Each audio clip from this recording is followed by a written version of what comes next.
For the thousands in attendance and the millions watching around the world, we are live and amplified. So let's get ready to podcast. Fire it up.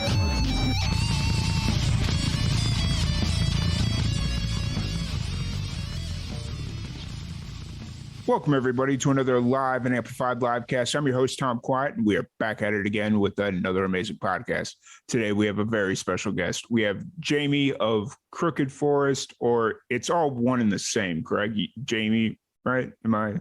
Yeah, it's all one and the same. I mean, it's all just me, so I just I split it up a little bit, but at the end of the day, it's just me. Gotcha. Well, Jamie, I'm glad to have you on the podcast. I'm really excited to sit down and chat with you a little bit more. We had you on our PanCan fundraiser back in November. Got to talk with you a little bit, and I'm really excited to jump in and talk about the new release you had at the beginning of the year.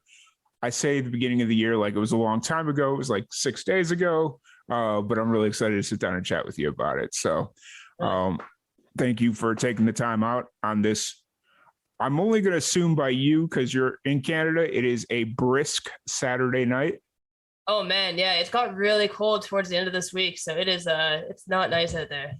Yeah, I'm in Central Texas. We've been 80 all last week. And then last weekend, it just started getting, or midweek some point, it just started getting really cold. And I think it was yesterday or Thursday, it was like 20 degrees. And it was like, oh no, winter is here.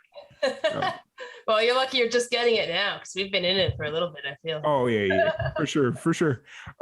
So for the people that are just getting introduced to you, kind of introduce yourself, your introduction to music, and just kind of like origin story, comic book #1 type stuff.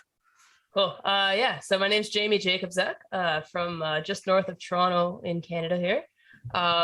Started playing music when I was quite a bit younger. Started my first band in high school and that kind of thing. But I started working in professional recording studios when I was 17 years old. And I spent a number of years working for some very talented people that are much more talented than I.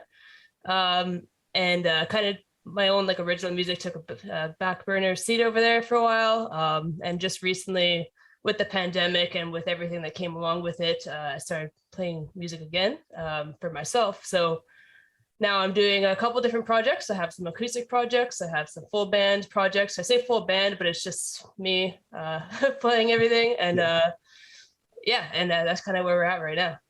Awesome. And so you're running a few different projects. How do you kind of balance them all creatively? Do you write specifically for each project, or how does that kind of all figure?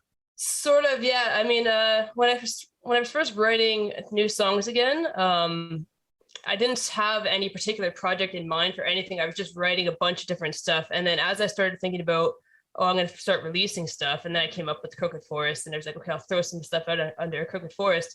But then I had a bunch of these other songs that didn't quite fit what I was doing with CrookedForest. And even though it's still me and it's still my stories, then like a lot of that is the same.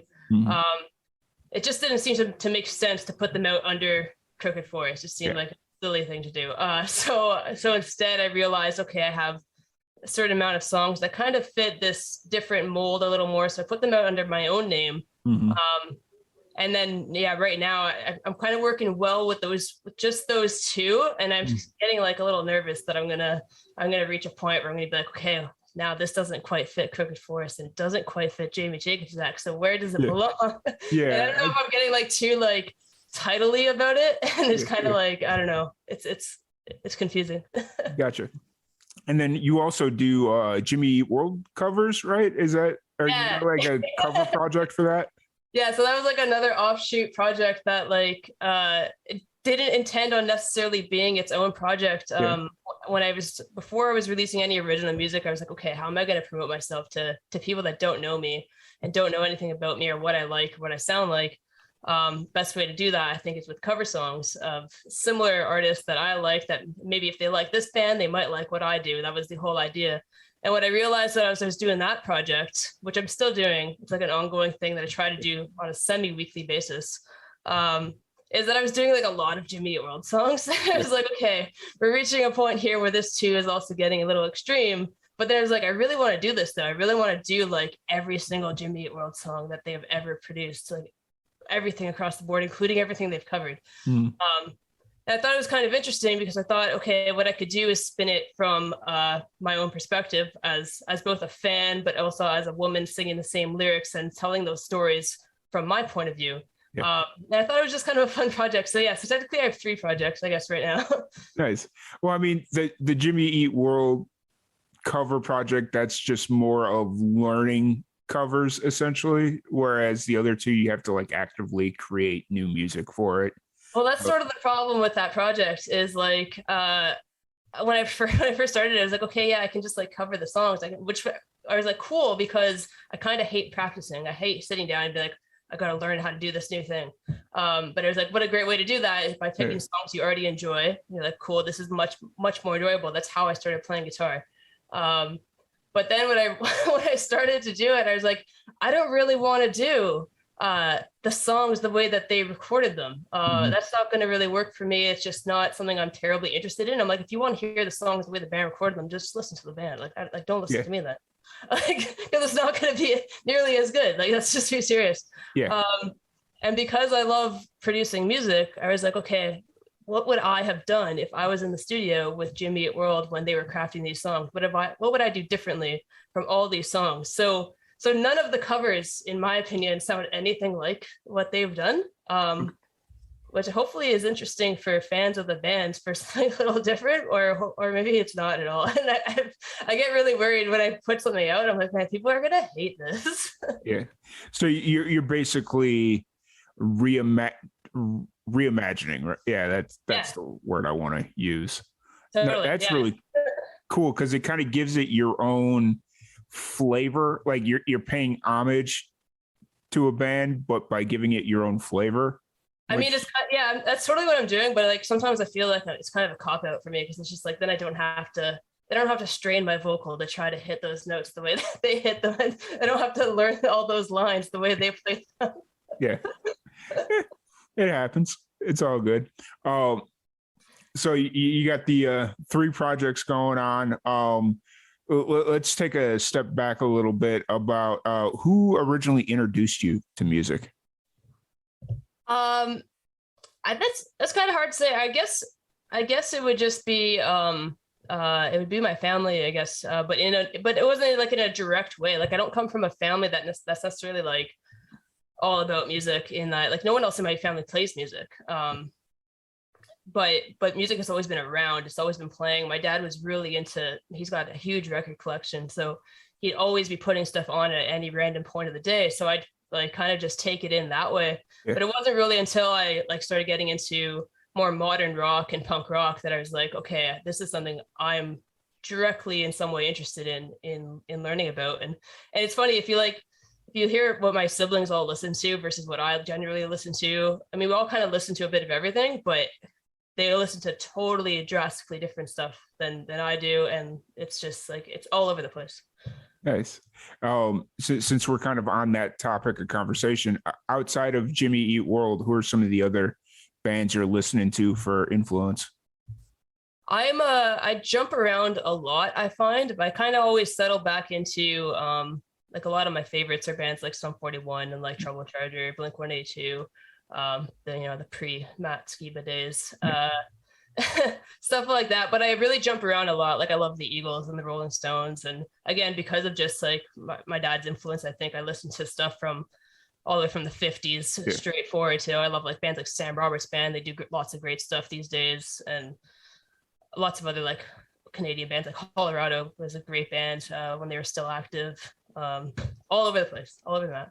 Yeah, I mean, I'm starting to realize that a lot of musicians have a wide variety of influences, mainly due to their parents, just because like, oh, their dad listens to this, but mom listens to this. So just kind of depending on who you're in the car with or whatever the scenario is, that's who you're listening to. And then, Yeah. So that's kind of a really interesting thing I've been learning over the last year or so, was all the various influences musicians have. So Yeah, it's cool. Like when I was really young, like my sister and my mom and I would listen to like J-Lo and like Shania Twain. And then on the other hand, I'd be like, you know, REM and whoever with my dad. Like so it'd yeah, be like really just a weird, my brothers were into like new metal yeah, and like rap rock. yeah. That's So funny. a little bit of everything. So funny. Yeah, that's kind of how it was. Like my dad was into like jazz and stuff like that. So we'd always have like the smooth jazz channel. My mom was into like classic rock, the Beatles, the Monkees, Jeff Yeah. Rutal, just bands like that.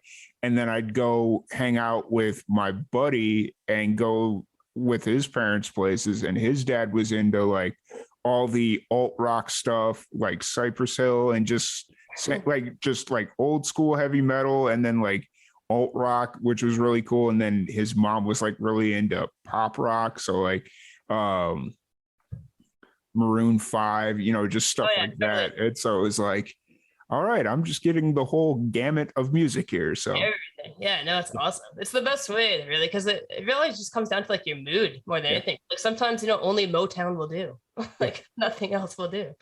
Yep, absolutely, absolutely. So you got a new song that you released Monday, right? Sunday was the second, right? Yeah, sure. Let's go with that. Yeah, let's go with it. That works. That's a website exclusive. What's the name of the song? What's kind of the idea behind it? Yeah, so the new song is it's called Blister. It should really be called Blisters, but I always thought it was nicer sounding Blister. Um, but it's a cool song because for me, like half the song is one of the first songs like I ever wrote, like way, way, way back, and even just like the main kind of acoustic guitar rhythm that you hear in it is one of the first little like acoustic guitar rhythms that I ever played that I was like, oh, this is new and different. This is not something I just stole from somebody else, at the time. Yeah. And so it's half that song, which had just like never fully been realized in any way. It's just been sitting in my folders for years and years and years.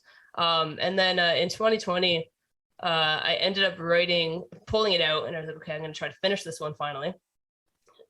15 years later, why not?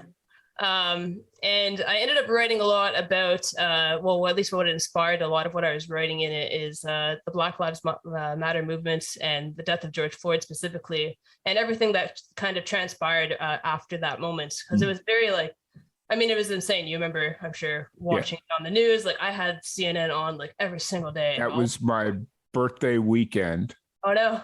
And my parents had come to visit. This was before my mom got sick, and they'd come out to visit me, and we, obviously being middle of the pandemic, one of the days we were eating, and we had the TV on, and we were just watching everything unfold. And it was like, yep, this world's never going to be the same. So it was like, it was crazy because like, it wasn't a particularly news story, like as far as what goes on in the world. Like this is not an uncommon thing, of course, but just the way it all kind of unfolded and so quickly, and then the video footage on top of that really like just took over everything. And I was addicted to the news for like a series of months, like in a way that I've never been addicted to news, like switching channels, trying to get different perspectives on what was going on.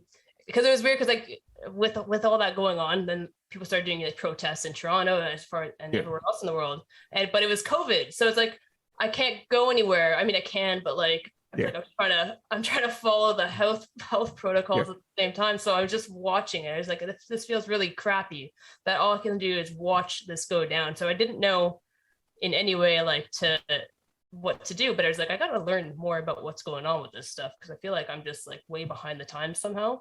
Mm-hmm.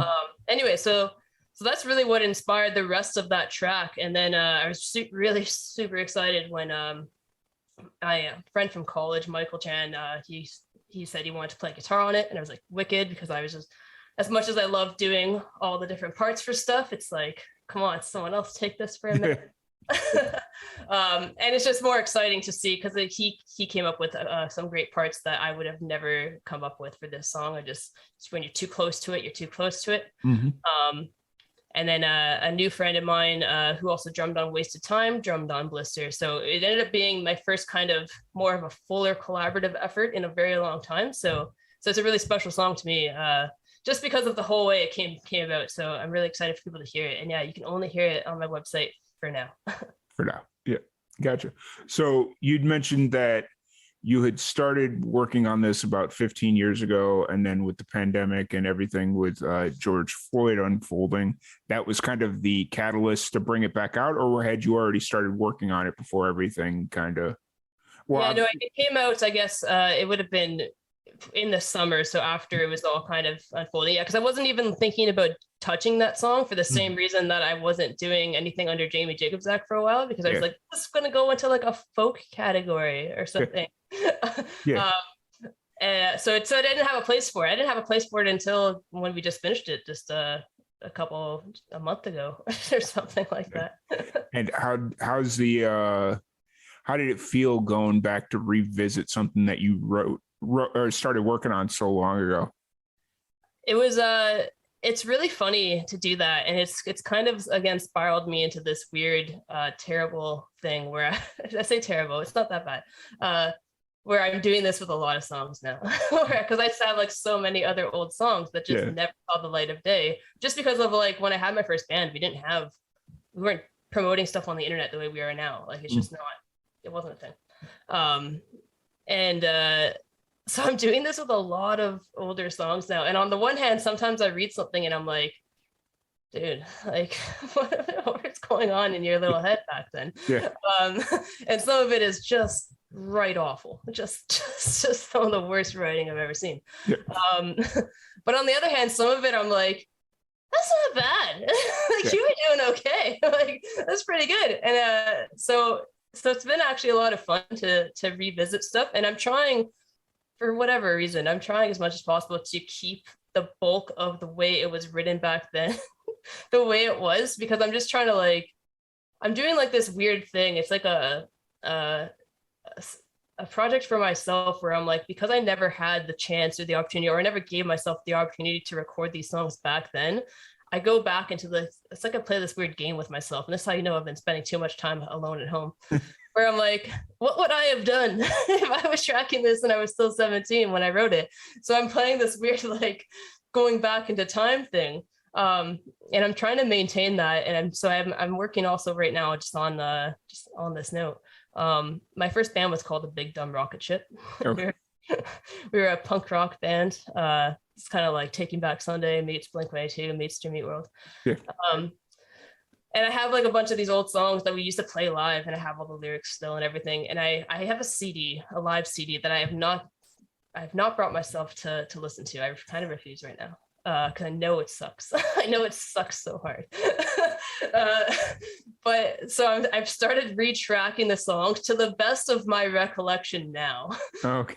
And then I'm gonna later pull them all out and play them side by side with the live recording from what my old band did, and see how close we got or how far we got from that. I don't know why I have to do these things, but it's like I have to do it to fulfill this old goal that just never saw the light of day. Yeah. 100%. I get it. I really do get it. It'd be quite funny though if you took the live album that you have, recreated all the songs to the best of your knowledge, and just re-released it as an album called Back in the Day or 17 again, whatever it is. Yeah. Absolutely. I think that'd be really cool. Just kind of like a little homage to old Jamie, I guess. Or well, yeah. Oh, it's gonna be bad though when I listen to it. Just trust me. And I was like the worst lead singer, I think, out of anybody. So it was not a good time. Gotcha. So you're just kind of all over the place right now with all the different projects and ideas, which is amazing. I feel like that's what COVID did to a lot of people. It's just gave them a bunch of ideas, and now it's like trying to prioritize it's like, okay, what do I really want to do? Or what can I get done first? Or what can I actually get done? You know? Yeah. Yeah, it's sort of impossible to choose. Like it's not a bad problem to have necessarily, but Yeah. it's also just like, yeah, it's one of those things where you're like, come on, settle down, pick a lane, you know? Yeah, for sure. I was looking through your website, and I like how you have all the instruments you can play listed, but under harmonica it says poorly. Yeah, I'm actually really bad. I'm actually so bad. I want to be really good at harmonica. I've always wanted to be really good at harmonica Yeah. because I love Bob Dylan and like similar bands. But I just haven't got there yet. It's a tricky instrument. Like, Yeah. I don't know if people think it's just like super easy or something, but it is not. No, I've tried to learn how to play the harmonica on 3 separate occasions, and it is not easy at all. Yeah. Like, no, You would really think it's easier because like there's only so much you can do. Yeah. Really. but it's so hard. It really is. It really, really is. But yeah, I just thought that was kind of humorous when I saw that, because I like when musicians are self-aware about what they're good at, what they're not good at. So Fair enough. That's really cool. So Blister is up on the website. Is that working towards like an album, or you said it's a website exclusive for now, so it leads me to believe that something else is on the way? Or Yeah, I imagine. I mean, I don't really know. The truth is, I don't have a plan for anything I'm doing, which is why my releases are sporadic, and sometimes it's an EP, and sometimes it's a single, and sometimes it's whatever. Because I don't really know what I'm doing. Does anyone know what they're doing anymore? Because like I am so lost. It's insane.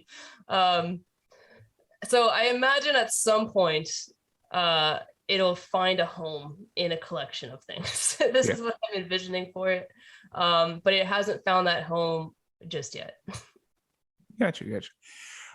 Well, you'll figure it all out as you kind of go, because you mentioned that you just started picking up playing and writing during the pandemic because you were primarily focused on like the production aspect of things, right? Well, I kind of took a leave from music entirely, like around when I was 24, 25. So like a good 5 years ago, at least. I stopped working in studios. I stopped doing any sort of freelance gigs for the most part. And I did I played in a couple kind of random bands where I was playing bass for other people. Yeah. For like very short stints of time. And in that, it was like I here and there, I'd be like, okay, we know you also engineer, so can you also like just quickly mix this thing for us? But it was very sporadic. It wasn't like I was in any way like focused on this is my career again kind of thing. And I really, for a long time, didn't think I was going to come back to it like at all. But then with COVID, and I started working from home, which meant I had all of a sudden like an insane amount of time at my disposal, and again, like just home by myself. But part of the problem with that was as soon as that moment hit, and I always said to myself, like, if I just had X amount of time, I could finally finish these things that I've had in the back of my head for all these years. And that seemed to like never be a thing that was going to happen. That was just never going to happen again. It was like you had your shot when you're 15, kid, and give it up. But you're a little harsh on yourself there. Well, I mean, I consider myself a realist. Yeah, that's true. But yeah, so I kind of like put away the dream. I did. It was gone. I was like, I'm done with this. And there's, sick of all this stuff. And then I just had, some financial hardship and for a couple of years. So I slowly over time was pawning off my stuff. I was selling this piece of gear. And there's like slowly, I was like, but I will not give away my guitars. I'm like, no, I refuse. But I sold like almost everything that I had built up over years. So then the pandemic hit and I was like, okay, I have the time to record these albums and I have no gear. And I had like very little money. So I was like, shoot, like, what have we done to ourselves? So it was this very weird transition sort of, I guess, where I was like, okay, I'm gonna just buy very small amount of gear, the smallest, the least amount of stuff I need to get some demos out, because I was like, okay, because of my background in professional studios, I'll just demo them at home for myself, not release them to anybody. And then I'll take them to a studio and do it properly when I have the time and put a band together. Yeah. But then the whole thing about like putting a band together again was impossible because of COVID. Yeah. So it was like obstacle after obstacle after obstacle after obstacle. It's like, okay, I'm not making any headway here. So that's when I was like, okay, forget it. I'm just gonna MIDI program the drums. I'm just gonna learn how to play bass again. I'm just gonna relearn how to play guitar, because I hadn't touched my guitar in like years. Yeah. And it was very daunting, but I was like, I can take my time and whatever. And I was surprised once I actually got into recording stuff again, that I was like, oh, this sounds like a song now. It kind of sounds like a song, or at least it's heading that way. And I was like, this is exciting now. So now so I'm into it. And I never, one of the things about my first band is that I only played rhythm guitar and sang. I never played lead guitar like ever, because the other guitar player never wanted to sing. So I never really had too much opportunity to play a ton of lead guitar. Yeah. So I wrote a lot of my first like guitar riffs during the start of the pandemic, like in 2020, and I wrote my first guitar solos in 2020, which you hear on my first EP. So that was like, those are all big moments for me, because I was like, oh my god, it was like, they're kind of sloppy, but I did a thing. I did a thing that I've never done before. That's very exciting. But yeah, so now I'm still just sort of at this weird point where I'm like, I keep just jumping over these obstacles and like making it work, but I have there's no plan. There's no goalposts. There's no like anything. Yeah. I'm just hoping that at some point we start getting some better luck along the way. Yeah. I will say, I really do enjoy your music, and I'm excited to see what you have coming up. And like, between that and the podcast and everything you got going on, luck's got to turn. I'm hoping so. I'm really hoping so. It's trying times. Yeah, for sure. I know the pain. Right before Christmas, my car practically died on me, and so now I had to take on a massive car payment. I can't really afford. Like, I mean, I can make it work, but it's just like, oh, okay, well, here goes anything fun that I ever want to do again. So I know that phrase all too well. Yeah, I can make it work. And then 8 years later, you're like, wow, I did not make it work. Yeah. And so it's just like, oh, this sucks, but I'll get through it. But I hope so. Let's talk about the name CrookedForest a little bit, because that kind of, I'm of Polish descent, and so I know CrookedForest is an actual place that's out in Poland. I've obviously never been there because I'm second. It's not on your number one list. Honestly, I'm like second or third generation removed from Poland, so I haven't had any real reason to go there. So, but I'll let you kind of explain what CrookedForest is, why you decided to go with that as your the name of your one of your projects, we'll say. Yeah, it was kind of a happy accident, because I had some other names in mind before I settled on that one, and all the names I was kind of throwing around at the time were sort of location based in some way, and in some way tied that location to my family, even if it was a place I'd never been to. Mm-hmm. And then like I was just on Twitter, as I do, and like it just popped up as like a trending story or sort of like a news article or something that popped up randomly one evening. So I'd never heard of it either. I was like, okay, what's this all about? And yeah, so for anyone that doesn't know, the CrookedForest is just literally a forest in Poland. Mm-hmm. But it has like 400 trees that are shaped with a curved trunk, mm-hmm. which makes it very unique and special. But no one knows like why it's like that. And so as I was reading about this, and the articles about the CrookedForest are very funny to me, the way that they're all phrased, because they make it sound like it's like this insanely magical, amazing place, and it's trees, you know. But I love that idea that it's like, we don't know why this is like this, but it's like this. It's the only place in the world like this. You can't find it anywhere else, and around it are just totally normal pine trees. So you wouldn't even know it's there unless you knew it was there and were heading towards it on purpose. And I thought that was kind of like a neat metaphor, I guess, for what I was doing at the time. Because it was just like, it's like one of those things, like everyone wants to feel like you're special and you're original and you're all these things. And a lot of the times when I write music, as much as it's just, you know, it sounds like me, and I know it's me doing something different to my ears, it's very easy to be like, well, you sound just like so-and-so, you sound just like this, you sound just like that sounds like a knockoff of this, whatever. It happens. But I like the Crooked Forest idea because it's like, well, no, this is distinctly one place, one thing that can only be like this. And I like to think of all people in this way, and I hope that all people think of themselves in this way, where it's, you are an individual person. There is literally no one else in the world with your makeup, with your life experience, with your voice, with your story, with all your creativity and anything else that you like to bring to the table.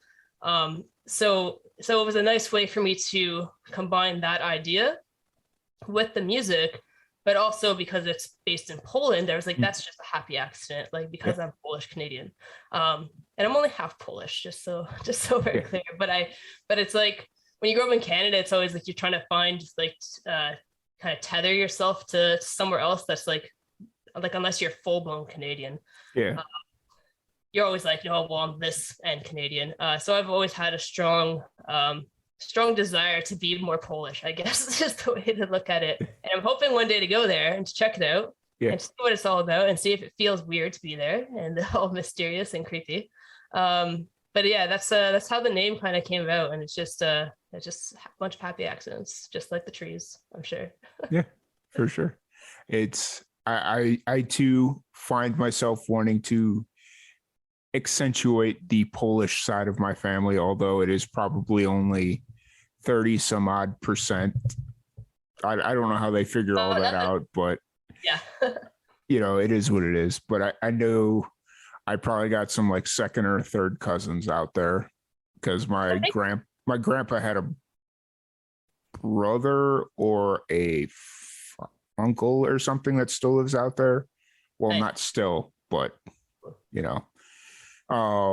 So yeah, I definitely find myself in that same boat of wanting to experience the more Polish side of things, mainly because I was gonna say, it's sort of like a common thing, like with Polish people in particular, like especially if you're like a history buff at all, just because like for part of me, I guess why I've always been so interested in Polish history is because so much of my family, I don't know what happened to any of these people. Like I know what happened to my grandmother and how she left Poland because of the war.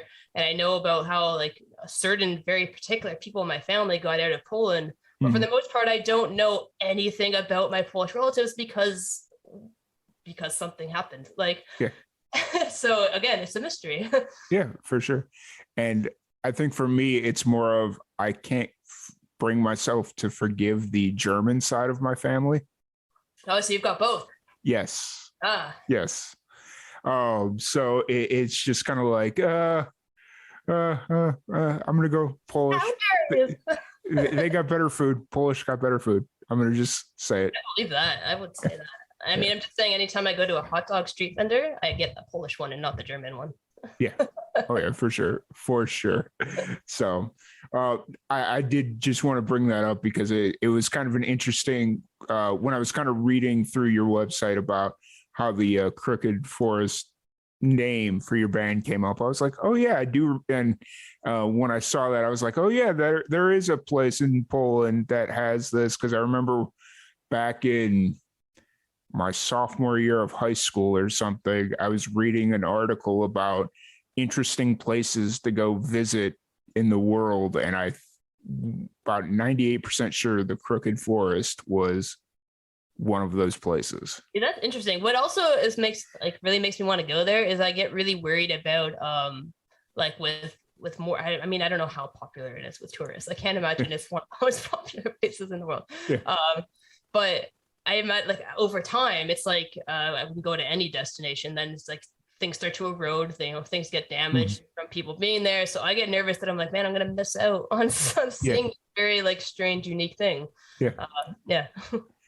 You could also do a Crooked Forest live acoustic video in the Crooked Forest. See? Now you're thinking. The way I think. Like this is literally the stuff I think about on a day in, day out basis. It's like, oh, for sure. Oh, yeah, that would be cool. That's what happens. I think it would go over like 90% of the people's heads, but absolutely, yeah, for sure. I had a dream that I was in the Crooked Forest recently. Nice. It was weird. It was a weird dream. Like I was just like walking in the woods with a friend, and in the dream it was like it felt weird, like I was in a weird forest where it's like very, very tall trees, and it was like kind of like not foggy, but it had like that sensibility of like a foggy, weird, sketchy forest. But then it was like we're almost there, and then we ended up at the Crooked Forest. But in the Crooked Forest in my dream, there ended up being like this weird museum, and there were like dogs in there and like all sorts. Anyway, we got a little out of hand after that, but I just thought it was funny. I was like, I think I'm thinking about this stuff too much. I thought you were going to say there was a gingerbread house with a witch inviting you in. It's like, I think that's weird. What's that? It would be less weird, I think, than the way my dream went. Okay, that's fair. It's like, yeah, I don't think you were in the Crooked Forest. I think you were reliving an old fairy tale there. So, no, that's funny.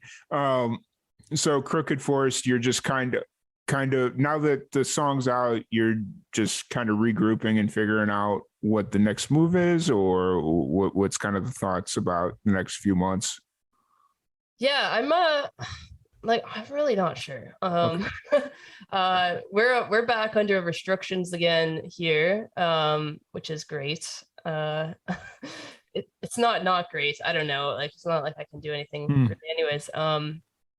But it definitely puts a weird damper on things, because it's like you can't really, again, I can't really move forward with putting a band together. I can't really go forward with thinking about studio time or any of that kind of stuff right now. So what I've just been doing is I'm just demoing out lots of new stuff, and I'm just gonna keep doing that, pushing as much so that at least then when I'm at that point where it makes more sense to put a band together and to put stuff and to go to a proper studio, because I really want to do a full-length Crooked Forest record, and I have like half the ideas for it.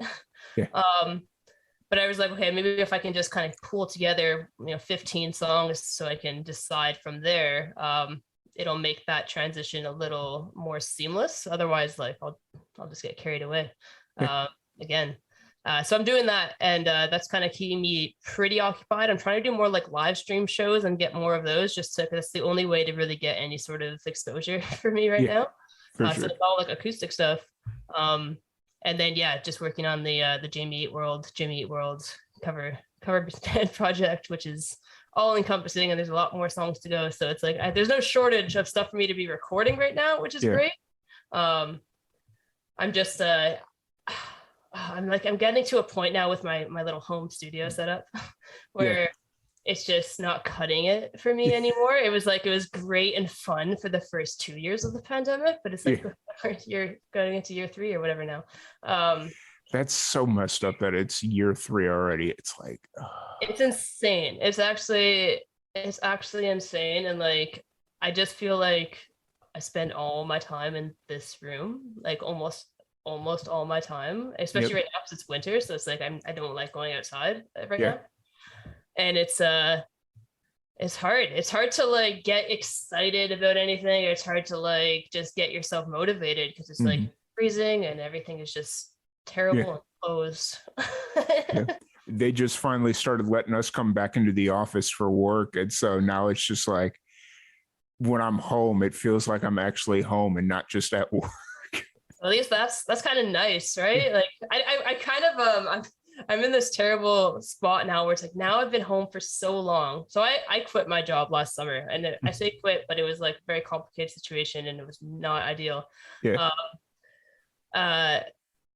And so now it's like I don't have a job. So at least before I kind of had a job, so I could keep myself busy with job stuff and then work on music stuff after. And that made sense to me. And I was able to break up my day a lot easier. Mm-hmm. But now it's like I wake up, I'm still up early because I have dogs.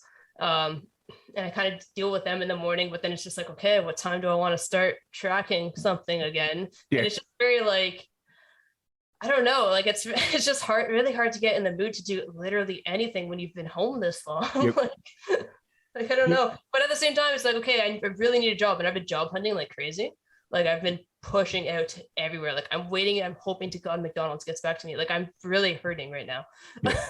It's not a good time out there. But it's like I'm dying to get a job, but at the same time, I'm like, I'm gonna have to wake up and like go into a job.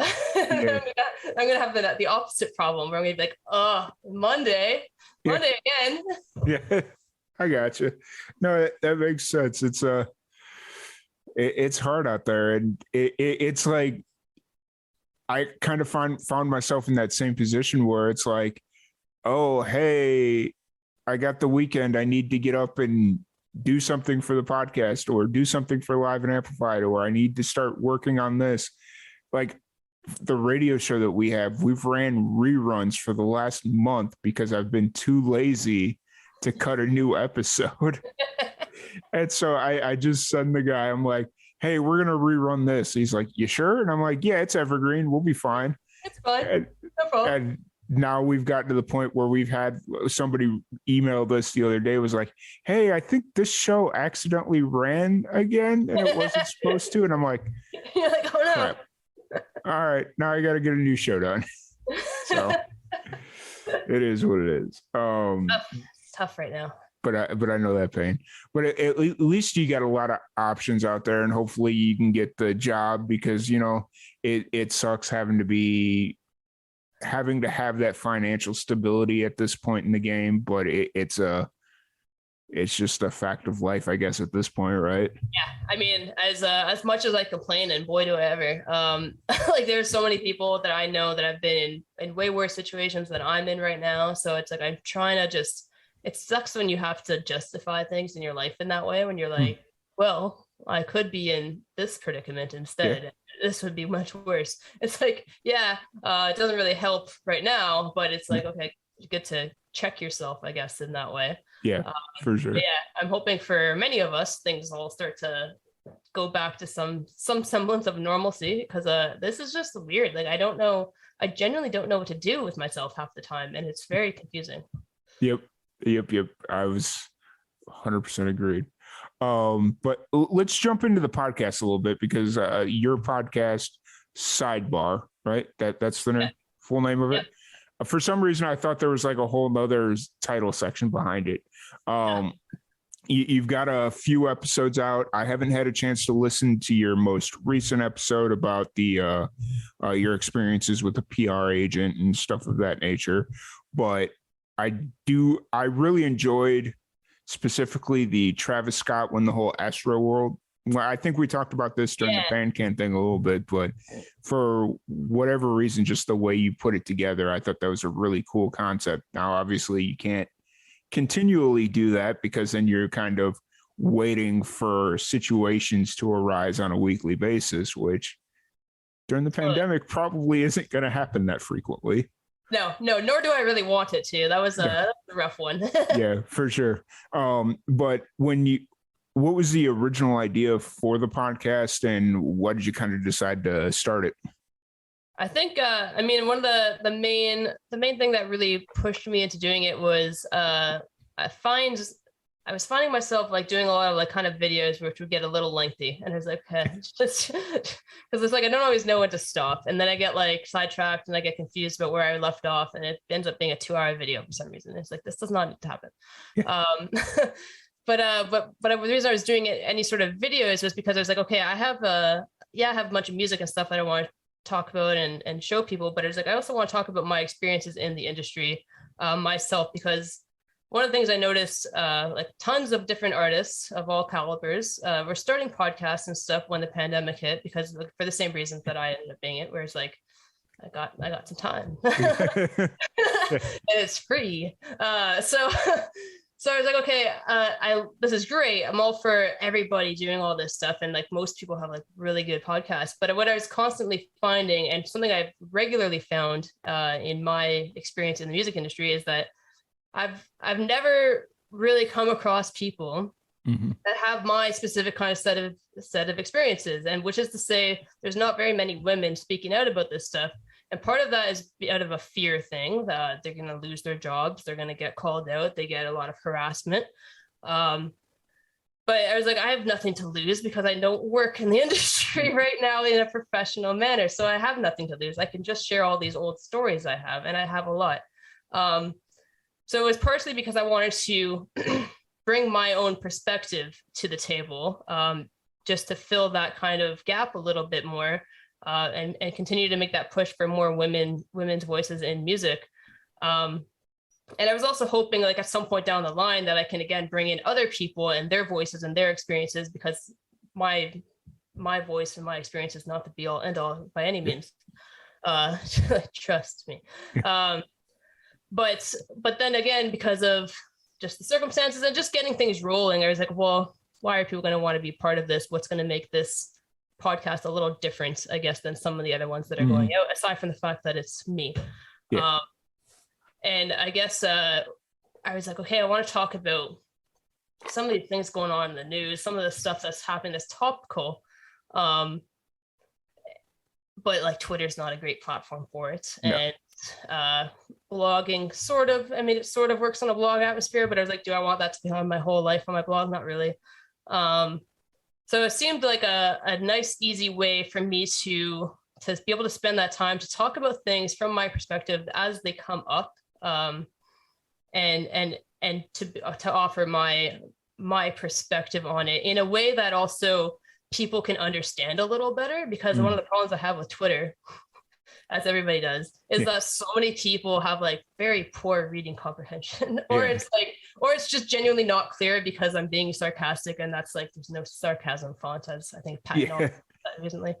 And things get taken out of context too. And things are wildly taken out of context. Like, it's insane. There's absolutely no way to keep things in context on Twitter. It's very aggravating. Yeah. Like, even if you put it in a thread, it's like, then the thread gets taken out of context somehow. I don't understand people. So it's just really hard. So I was like, this is the best way to do this kind of, to talk about stuff, especially when it's something that's a bit more of a hot button thing, like what happened with Travis Scott, which was nuts on Twitter. Yeah. What we're saying, like, oh my God. So that's kind of what the idea came out from. It was just stuff that's music industry and music industry adjacent. And just my own way of talking about things and trying to put my own spin on it. It's not necessarily supposed to be funny at times, but sometimes it is, I guess. But I think I kind of take a like a late night talk show host vibe with it. And it's just fun to kind of explore that medium as well, as much as it's like, it's a little grating having to listen to my own voice as I'm editing it after the fact. You're not the only person to say that. Yeah, it's one of those things I guess we all have to get used to. It's like it never quite sounds just right, you know. Like, it's just, you're always like, man, this sounds so stupid. That's why I don't do any editing on this podcast. I literally just throw the intro in. I find the intro, I find the outro, and that's the podcast, because I cannot sit here to listen to my dumb voice. Oh, it's you're smart to do it that way, because I tell you, just doing the sidebar. So many times I'm just like, man, my inflection there is just you gotta redo like half a line. But it's funny. So yeah, it's just been it's an interesting way and a different way for me to get some ideas across. And also just, I just like exploring all these different mediums. Like, a lot of these things are things I haven't ever really done in this way. So it's also just like for my own, to learn how to do. Like, my best way of learning how to do anything is to just do it. I can't sit there and watch tutorials or do all that stuff. I'm like, I'm just gonna run with it, and hopefully it sticks. For sure. Now, have you thought about adding different types of episodes? Because I know, like, you're very, I don't want to say sporadic with the releasing of the episodes, but it's just very I'm going to say sporadic because that's the best word I can come up with. Have you thought about bringing in different types of episodes, whether it's like doing music reviews or like the standard interview stuff? Yeah, that works. But if it's not what you're going for, then it's not what you're going for. But have you thought about bringing in different types of shows just so you can kind of release consistently? Yeah, I mean, my biggest thing is I keep saying to myself, I should really just sit down and build a schedule of some sort, because I that's the other way I work best is by just committing to a deadline and just saying it has to get done. Otherwise, like almost nothing I do gets done. So I keep saying I should probably do that, but then at the same time, I guess that's like one of those problems where it's like I have, again, too many things on the go and not enough. I have no structure. I have no structure. So it's like I try to build myself structure, but then that goes to the wayside real fast. Yep. But yeah, so I'm hoping to ease into it a bit more. I wasn't really sure. Again, I wasn't really sure what I was like doing or how I wanted to present it when I first did the first couple episodes. But I think I'm kind of getting a bit of a rhythm going for it now. So yeah, I'm hoping there should be some consistency coming up in the future at some point. Because honestly, I need it. Like it's really bad. If I don't have a schedule, it's just a mess. Yeah, I got you. I will say you're very natural on the podcast. It sounds amazing. I really enjoy listening to it when I can. The only downside is it's like a 7-minute drive to work. So it's like, it's so hard for me to listen to podcasts in that time span, because it's like, oh, we just got to the good part and now I got to go to work or whatever. And so I hear you. It's kind of that's part of the reason why like mine are pretty short, and that's like also by design, because like every other podcast I listen to is all like an hour, 2 hours long, and I'm just like, I don't have time for this many movies. Like it's a lot of time to commit to something, and I like to listen to everything all in one chunk if I can. So it's like then it becomes my other problem where I'm like, I got to schedule time to listen to all these other people. Yeah, for sure. Again, it's not really a problem, but like yeah, so I try to keep mine at least on the 20-minute mark. Gotcha. Awesome. Well, I'm really excited to see how the podcast kind of evolves and where you take it from here, as well as your music. And obviously you kind of mentioned that you're all over the place when it comes to the music and just everything in general, because you've got so many different irons in the fire, which is a good problem to have. We'll preface that a little bit. So as far as musically, you brought up that you do some live stream shows. Are you doing that on Twitch, Facebook? Where are you doing that usually? I'm doing them mostly on Twitch. I kind of experimented a bit last year, doing them a little everywhere just to see the difference. And again, there's probably just part of me that just hasn't committed the time to learning all the different platforms properly. But I like Twitch. I think it's a nice interface to use. So those are back as of tomorrow. And they should be consistently on Sundays from 12 to 2 Eastern. And those are sort of a mixed bag thing, or I just do a bunch of different acoustic things. Sometimes I do covers, sometimes I do originals, mostly originals these days. And I sometimes talk about random stuff. It's like a sidebar to the sidebar.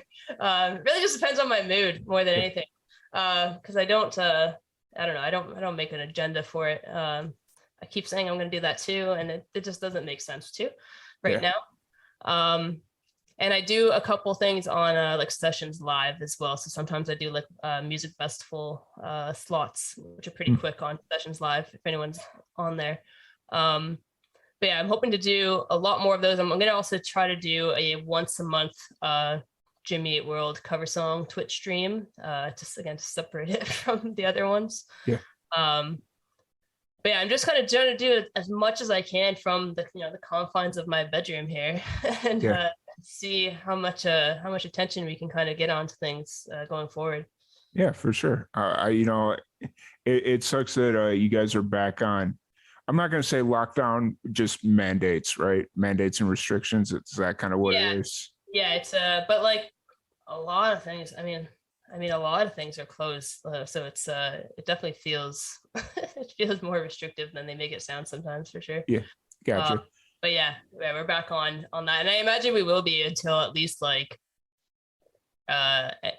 mid end of February, early Yeah, March, just because of the weather. yeah, So I gotcha. guess we're hoping for some good news come the spring. Yeah, for sure. It's I know for my work, if you hadn't been moved back into the office by the first of the year, they pushed it to the end of the month. And I kind of have a feeling that's going to get moved to February, maybe March sometime, just because just kind of seeing how things are unraveling. And in the back of my mind, it's like, man, I really hope they don't send us home again. Like, I mean, I wouldn't mind working from home again because I really did enjoy. Oh, I've got a meeting at 10 o'clock. I could roll out of bed at 9:55 Yeah, and be on time. And absolutely. it's not a thing. So, but then again, being able to separate from being from home, being at home versus being at work is a very nice mental. Yeah, Yeah. yeah, So, no, absolutely. I hear you for sure. Like that's one of the biggest problems with this is because almost like everything I do is in my bedroom. So it's like I'm sleeping here, I'm working here, I'm playing here, I'm doing shows here. So yeah. there's like it's gone an extreme where I now have I purposely changed my outfit for like live stream shows Yeah. to make it feel like I'm doing a gig. I wear shoes, like I wear actual shoes just to make it feel like I was actually out. Yeah. But it's insane. And then I catch myself like bringing my lunch up here sometimes and I'm like, oh my god, like stop. Like Yeah. just stop. Take a scene change. Eat your lunch somewhere else. I know, but I don't know. And then it's like it's my comfort zone now at this point where I do everything here, so I'm just so used to being in here. But then yeah, you go stir crazy by the end of the week. You're like, wow, I'm gonna flip out. Yep. I'm right there with you. I'm right there with. So have you had a chance to play live shows out at venues since the pandemic, or since the pandemic kind of started letting up? I did literally one Okay. last in the fall. I don't even know what month that was. I don't know what month it was. It was in the fall. We'll say September. How about September? That sounds pretty good. Yeah. Okay. That sounds pretty good. Yeah, literally just one. But it's like it's been really rough in the live music scene here because like a bunch of venues have closed down entirely, like they were just gone. Mhm. The ones that are still existing, it's like okay, then they have been under the control of the government as far as what they can do or not do. Half of them are like, we're not even going to bother and risk it at this point. Then the other half are like trying to, fit all these old tour dates in, and then you get all excited for tour dates, and then those get canceled at the last minute. Yep. So I was supposed to have a gig just like Thursday night, like a proper gig, and that got canceled. So it's just like. So it's like impossible to even like you don't even want to book anything at this point. You're like you'd rather just wait it out. So I don't think there will be any more of that until the spring and summer of this year. And then the problem with that is there's now a backlog of like 2 years worth of gigs for other artists who are much more reputable than I am. So it's going to be impossible to get a spot. Yep. So I'm hoping more for I keep looking just at like street festivals and stuff, and as those open up, and it's tricky times. But yeah, I did one last year and it was a lot of fun, even though it was a weird show. It was a really sort of uncomfortable show, but I was just so happy to be out and about for the first time in so long. What made it a weird show? I'm kind of intrigued now. It was like so it was in Roncesvalles, which is the Polish neighborhood in Toronto, or it's what is supposed to be the Polish neighborhood. I think there's literally 2 Polish restaurants left and maybe 1 Polish bakery. So it's like you're dwindling. Yeah. But I love that area. I used to go down there all the time. I used to live in the area. But yeah, so it was a comedy show that was put on by this local comedian. He does them very regularly, these comedy shows. Mhm. And then within the comedy show, he usually gets 3 musical acts. So like at the beginning, middle, and end, there's a musical act, and then there's a bunch of comics throughout. So on the one hand, like I was really excited because I love comedy. And there ended up being something like at least like 15 comics through the night or more. Like I don't even know. It was a lot, and they're all like short sets, like 10 minutes, 15 minutes. And my set was only 15 minutes too, so it was only like a 2-hour show throughout. But I was really excited just because it was my first time playing as a solo artist, and to be there with all these comics. But on the comics were just like, I mean, everyone's comedy is subjective. And I don't want to get too graphic into what they were talking about, but they were just getting like a little too. I don't even want to say it. I don't even want to say what the content. I know where you're going. I know where you're going. So the thing about it wasn't like that was like 3 of the comics that were like that were like this raunchy comics. They were all like that, and to the point where I started to feel like I was hearing the same jokes that were the same bad, terrible, raunchy jokes. Yeah. And I ended up being last, so I had to sit through 2 hours of these guys, and I was just like, and part of them were like half of them didn't like half the crowd. Yeah. So they were like heckling the crowd. But then the problem with that, and I get that's like part of the vibe, I guess, but it was just like heckling is normal at comedy shows, and then you should expect it as a comic. But when the comics, are constantly berating the audience, and then you're surprised that they are not taking to your comedy, there's a problem. There's a disconnect here for why you guys are on stage. Right? Like, so just from like a personal, like my personal feeling about the whole thing, I was like, man, this show sucks, and I have to finish it. But that all being said, I had a lot of fun when I did play my set, and the main comics really enjoyed my set, and they wanted me to keep playing, and I was like, I am out of here, dude. I am so gone. So it was something. I was just excited to be out there. Yeah, for sure. You know, it's that thing where it's like you mentioned earlier, where now there's such a backlog of shows where bigger name acts need to make up gigs, and so need to make up their shows, so they're going into smaller venues if need be, and so all the independent musicians are just kind of, I don't want to use the word stuck, but I'm going to. They're stuck taking shows that they wouldn't normally take. Hence, this show that you had been talking about, and it's not ideal. I mean, I'm starting to think about busking and and how I can make my mark on the busking market, because that seems to be where I'm heading at this point. What is the, like, because I know at least here in the States, it's like from city to city, busking is kind of managed differently. How does it work in Canada, Toronto? Yeah, it's probably, well, I guess it depends on the state, but it's basically it's permits. So you have to get permits through the city in order to do it. And then that's a bit of a nightmare too. So half the street buskers, at least as far as the musician goes, try to just not bother with the permits at all, and you just hedge your bets on it.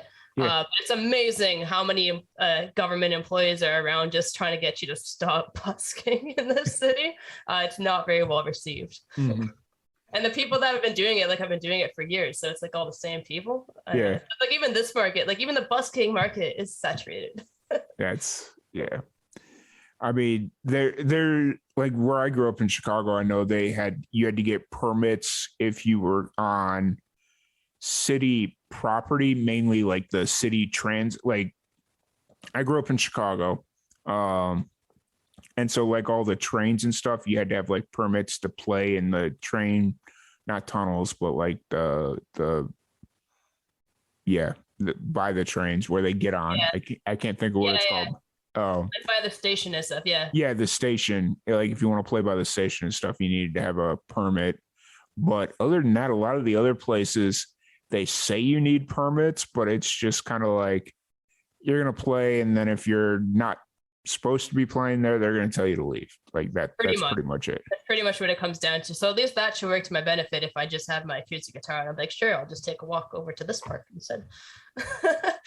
Until they figure it out and they start following you around and all that stuff. And it's like, you get to the point where it's like, I just set up and they're already telling me to leave. Yeah. So, It's really it's like they're like the parking meter people. It's like they just pop up and you're like, where did you even come from? Like, yeah. come on. Yep. I get it completely. So well, I don't want to keep you too much longer. So just kind of moving forward, you're working towards hopefully another album with Crooked Forest as you're kind of in the process of gathering music. What's that process been like of trying to figure out what you want to do next? It's the part I'm sort of stuck on right now is just I've been thinking a lot about the songs I have released and why I've released the ones I have, and it's really because I want to make sure that my official full-length record is like, I don't want to say that these have been improper releases or anything like that, or make them sound like they're less than that they can hear me and they're offended.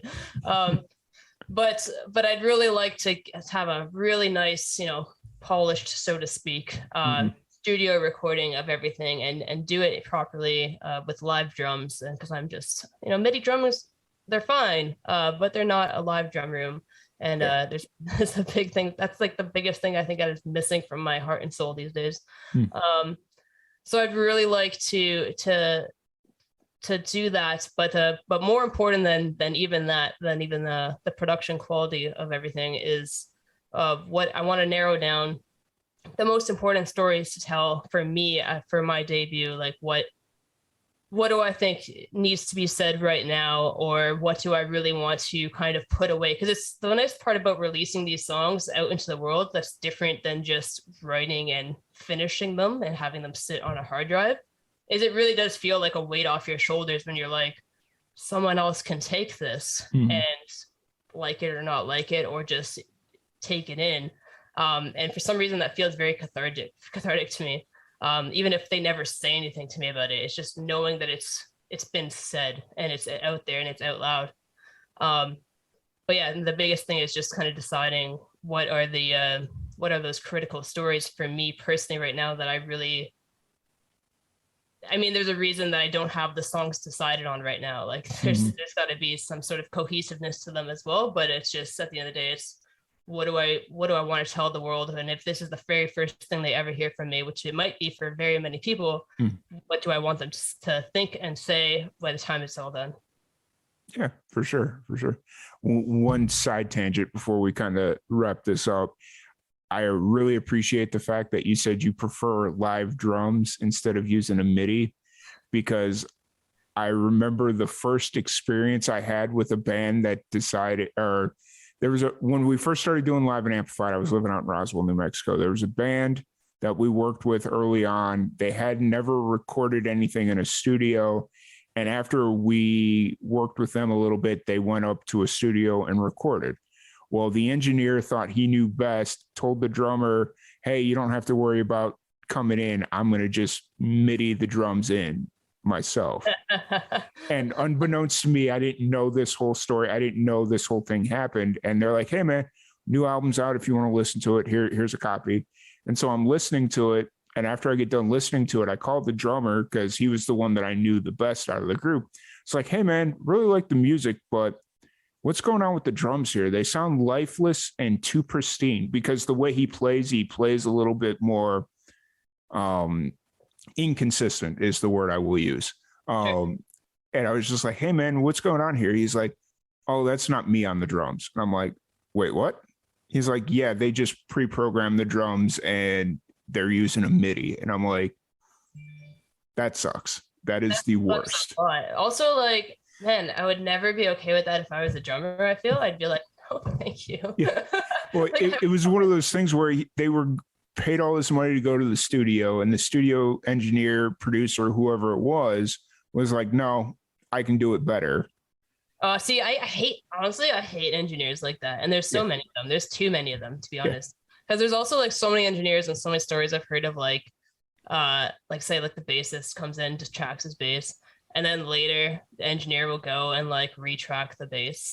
And it's like the bassist wouldn't actually know, assuming it's the same notes and everything. But it's like, how crappy of you to take that from somebody. Like that's to me is like that's like a cardinal sin. You just don't do that. Mhm. It sounds crappy. It sounds a little crappy. That's it. Yeah. There's a lot of sleazy engineers. There's a lot of really good engineers. I'm not dogging all the engineers, because Jeff, my good buddy and partner in this, he's an engineer. So I'm not trying not to dog people, but I've heard stories of engineers and producers just doing the most sleaziest shit I've ever heard. And it's yeah. Dude, I've been in the room with these people and I've been like, I'm not supposed to say anything. Yeah. It's just like very uncomfortable. A musician was telling me a story about how she went in. She was a solo acoustic act. It was just her and her guitar. She went in, recorded an EP, paid this guy whatever money. They agreed to whatever the deal was. She gets the rough edits, and it's got like drums. It's got like all these different instruments and stuff.